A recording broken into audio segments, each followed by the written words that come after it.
Great. I think we'll go fairly quickly into questions and answers. If you could please just state your name and keep your questions fairly short. There's a roving mic there, so we'll get going. Maybe just as the mics are going, as you're thinking about questions, I've just one question for the three of you, just a general about your Nuffield experience. And it's, what has your Nuffield experience taught you so far about leadership and about yourself? Maybe John, you start out. Okay, thanks Joe. Look, I suppose I always had a bit of an understanding that it was important to be involved in leadership roles because I spent a bit of time in Moran, but I suppose when you start looking at this from a global perspective, you really see the importance of being involved in things such as organisations and your local co-op and that sort of stuff, so that was very good. And I suppose the other thing I learned is that you can deal with any problem if you face it with a positive attitude, and there's always a solution. There might be a lot of people in your own area see something as a limiting factor, but if you look at it with a positive attitude, seek out help, ask people questions, there's always a solution. So yeah, that's it. Okay, thanks Joe. I suppose John spoke about limits, and I suppose that's what Nuffield is all about. It's about expanding your limits and expanding your mind, trying to get your head around something bigger. And you are part of something bigger, and of course the network of Nuffield scholars around the world is a great resource to have. And I guess what I have learned as well is that as part of something bigger, that one person can make a difference and can drive change in the industry. For me, I think leadership, my Nuffield scholarship has taught me that you don't have to be born with it, that it's something that you can learn. And for me, past 2 years is a perfect example of that. And that leadership comes in many forms. You can be a leader within your business, within your community, within your family. So yeah, for me, Joe, it's that you can learn how to be a good leader. You're not always born. Great. Have a question? Chairman, just a question for Aidan Gleeson there on his report. And I noticed in his complicated graph or chart of the Irish beef industry, one thing, producer organisations, a relatively new concept. Yes. Out of the last camp. Has he any thoughts on a role that they could play in driving the industry forward, or to see if you see a future for it? Thank you. Okay, yeah, well the producer organisations, look, their motives, as I say, we have yet to see them, impact on the industry. If they are to work, the right structures have to be put in place to ensure that they work in favour of the producers, and they're not just used as a supply management instrument for other stakeholders in the industry. Yeah, question at the back. Kevin Toomey, I'd like to congratulate the three scholars on their excellent presentations. A question for John and a smaller one for Kevin. John, in your paper there, people skills, the biggest challenge for Irish agriculture, who do you think can deliver the organisation of top similar to the Canadian Human Resources or AgITO in New Zealand? And just one for Kevin. Do young people have the skills to deal with, the financial skills to deal with high debt and as a rule? So we'll go first. Yep, thanks for your question, Kevin. Look, I believe we have an awful lot of resources available to us as it is. Tegas has a huge wealth of knowledge in this area. And we already have got an education structure there at the moment. And I can't see why we can't explore that and expand it further. That plus the Farm Relief Service already are starting to do a little bit of diversifying. And they could also provide a platform to take up the opportunities in training and upskilling our people similar to that of AgITO in New Zealand. In answer to your second question there, Kevin, do young people have the necessary skill, the financial skills to deal with debt? The honest answer is for some, for most, no. And that's why one of the recommendations is funded mentorship and ongoing education. There needs to be more of an emphasis put on it within our ag colleges, I would say, in terms of teaching our students and our future farmers the necessary financial skills. I would also say where I learn most financial skills is by applying for finance to the bank, getting reviews and fine-tuning them. You get to know your business plan, and you get to know how to do cash flows. So to answer your question, no, and that's why we need funded mentorship and more of an emphasis at education level. Yeah, John. Tim O'Leary, could I ask John, you said at the outset that you set out to see about scaling up and developing a second farm. What conclusions, I'm sure, did you came to conclusions, or you certainly worked on that while you were looking at staff. What conclusions did you come to on the viability of that? Particularly since in the period of time that you've been doing it, we've seen the milk price decline significantly. Is it viable, or what are your thoughts on that as it was driving your scholarship? Thanks, Tim. I suppose today there's three certainties in life: that's debt, taxes, and volatility. I do think if you take a long-term view of setting up a second unit, there are excellent examples in Ireland, in the UK, and worldwide. And I fully believe they are a real opportunity for farmers here. While I see from asking questions as I travelled, farmers tend to set them up in clusters and groups, I suppose, rather than spreading, dotting them all over the country, really, in just an odd one here and there. And a very, very clear and simple farm system that is very easily to run and to operate. That, I think, is the real key. I think the more you try and complicate a farm system, the harder it is to manage. But without a shadow of a doubt, the biggest issue I came across worldwide was people's skills and our ability to attract and retain people. And was that a block? It certainly is a big challenge. It certainly is a big challenge. If you look in New Zealand, 23% of their labour force is made up of immigrant labour. And I know talking with Paddy Kelly here in Tagus and looking at some of the figures he's crunching coming out of the colleges, there's going to be a major labour shortage here as well on farms, and I suppose us as employers, we need to try and put our best foot forward and be seen as an employer of choice and come across as an attractive alternative, maybe for people outside of agriculture to come in and to work with us.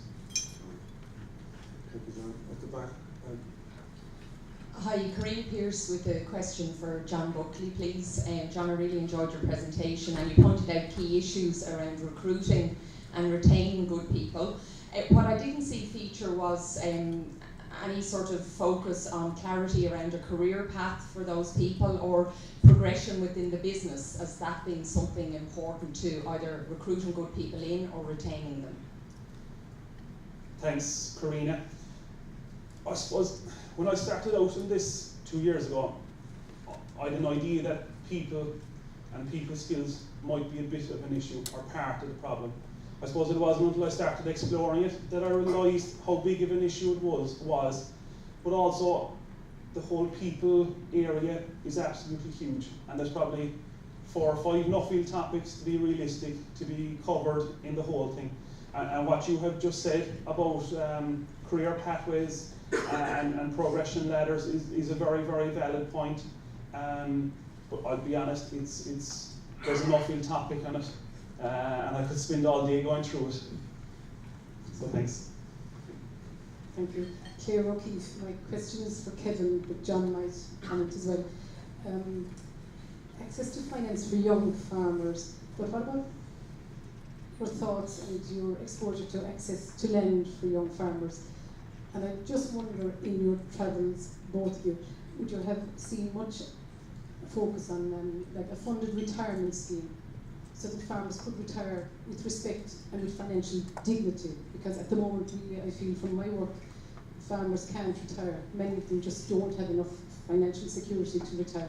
So I'd like your comments on that, please. I think access to land for farmers, for me, slightly controversial, but I don't think that's the biggest issue. In terms of older farmers who want to retire, and do they have the necessary financial means to do so, I would say that for a lot of farmers, with the long-term tax-free leasing, if they do a long-term lease and they can claim up to 40,000 tax-free, what the profit they would have to make to have 40,000 net of tax is incredible. So, it's probably 60,000, 70,000 depending on their given situation. So for me, long-term leasing is a good option, is what's out there for older farmers if they do want to retire, because there is an emotional attachment to land. There's a stigma attached to selling it anyhow, but if in order to maintain an income and retire, I would say long-term leasing, tax-free leasing is as good as what's out there. I don't know, John, what's your view? Yeah, Kevin is a perfect example. I would have said a number of years ago that it was a major issue, but I suppose the more I learn, there might not necessarily be issues or opportunities on your own Bonesditch, but there's loads of opportunities in the country as a whole. We just have to be willing to lift up our heads and look around and look for the opportunities. And us as young farmers, we need to prove a couple of things. We need to prove that if we get land, that we're able to pay for it. And number two, that we're able to look after it well and treat it as the person themselves would if they were farming it. And as Kevin says, these the tax incentives now for leasing land are absolutely brilliant. They're really freeing up land. They're welcome. Relationships with your neighbours, though, is really what unlocks land.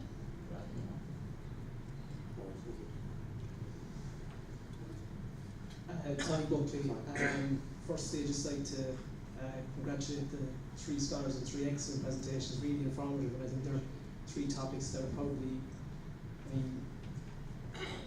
pose massive challenges to the industry going forward, and it's great to see them being looked at. Particularly in John's, when I think that we talk about restrictions going forward, I think the biggest restriction in terms of farming going forward will be capital, but it won't be human capital. I think that's probably going to be, and it's, so that's, I think it's such an important topic to look at. I suppose in terms of just for Kevin, firstly, I think Kevin, you did I think you looked at it in a very interesting way. You've got to know the issue in terms of getting back down to what is the big barriers in terms of access to capital for young farmers. I'm just wondering, in terms of when we look at the US model, in terms of their guarantee scheme for farmers who weren't able to access finance for whatever reason it was, is there a role that we'll say possibly through the financial instrument or something like that with the Commission, that they could play a role and work with the banking industry in Ireland and across Europe to try and fill that? I think as you say, allow them to graduate then. Yeah. I think to answer your question, if I had enough time to go into the financial instruments compass there, there is an instrument there whereby they will supply a 25% guarantee within that. Okay, and they're saying that they can channel it through the European Ag Fund for Rural Development. It is very unclear, and from what I can gather in an interview with the Commissioner, was that they'd be quite disappointed at the uptake nationally to build a structure that would supply that guarantee. So it's there, it's there ready to go. We just need to formulate the structure for it. And as he pointed out, with a 25% guarantee, like you are leveraging almost €4 for every €1 of a guarantee. Great. Thanks, Kevin. Just conscious we're running. There's a little question for Aidan. Sorry, not to leave him quiet in the middle of the table here. We can't let him off scot-free. Aidan, the red meat sector, I think, has a lot to do with attitudes and greed and fear. Do you think this can be recalibrated? attitudes and greed and fear. Yeah, well, that's what it is. You know, everyone trying to get the most for themselves and leave the least for everyone else in the equation. And that's what we need to do. We need to relook at it, and we need to realise that by having a more cooperative attitude, as outlined in the Business Dilemma there and thing, that there is actually more for everyone if everyone works together, rather than each person just trying to get the most for themselves and not worrying about what the other person is doing. Like I said, the farmer, he drops the tailboard of his Ivor Williams box at the processor, and he doesn't worry about what happens after that. And likewise, the processor is just trying to get the most out of the meat yield that they're getting from the animal that's dropped at the gate to them. And they're not looking at what is going on prior to that. So if everyone has an overall view of what's happening right across the industry, you can make better decisions. And then you know that if you're not happy with what you're getting, that you're getting the most that you can get. And if you're not happy with that, then you know it's not anyone's fault on your own. Chairman, I have two questions. It's quite obvious you're very immersed and very passionate about the beef industry. And my question for you is, now that there's a very significant threat to the whole subsidy regime because of Brexit and the uncertainty around it, because I think anyone with half a brain will realise that 2020 will be a very different cap post then. The future of the Irish beef industry without subsidies, can you elaborate? And the other part of my question to that, in that elaboration, do you think that the IFA, who are very involved with, should be preparing farmers on the true sustainability, that very many of our beef farmers are not sustainable, or are they? Because of the lack of scale. And my second question is to Kevin Moran. Kevin, you said that a lot of opportunities came up around you. Would you elaborate more on that? Because I firmly believe there are three kinds of people in the world: those who make things happen, those who watch things happen, those who ask what happened. And the reason I ask you that question is that on Wednesday night I was having dinner with a group of farmers 2,000 miles away on the Romanian-Ukraine border, and the topic of conversation for half an hour was you, and I will understand why. So would you elaborate on the opportunity, how you made the opportunities happen? Time is getting tight, so can we get the answer if that's okay. Okay, I'll try to give it a shot as I can, Joe, but it's a very detailed question. Post 2020, you know, we need to be, you know, sustainability. Look, it's not just about environmental sustainability. You've got social sustainability, you've economic sustainability. And if a farmer, as you say, if he's depending on a subsidy, as the vast majority of farmers are, to make ends meet, then whether there is a subsidy there or not, then you know we should be doing everything we can to try to address that situation so that the enterprise stands on its own. And that's why, you know, that was why I looked at the topic. And you know, the whole thing is that the farmer needs to be able to make an informed decision. He needs the information right through to the end of the process, so that he can make a decision that there is a future for him in it or not. To be griping about, oh, the factory should be giving me more money because I reckon they're making millions on every animal and I need a cut of it. That's not sustainable. You need to know what your share is, and you need to ensure that you're getting it. And when you're happy with that, then you'd make your decision: do you stay in the industry or do you get into something else? If it emerges that $3.50 a kilo is the most that can be returned, then we all need to be looking at something else to be involved with. But you know, I believe that we get out there, we sell our product to the best markets, we market it, and we do everything we can to put the best product on the market. Then there is a future out there, but we have to work towards that. Very good. Okay. Kevin, do you want to answer that briefly? Just keep it quick. I think, so when I started in 2013, I had 3 neighbours, and as of next January I'll be farming all 3. And for me, listening to them, what reason being that they decided to lease was that the first farm I leased, the second farm I leased, the landowners came on the journey with me.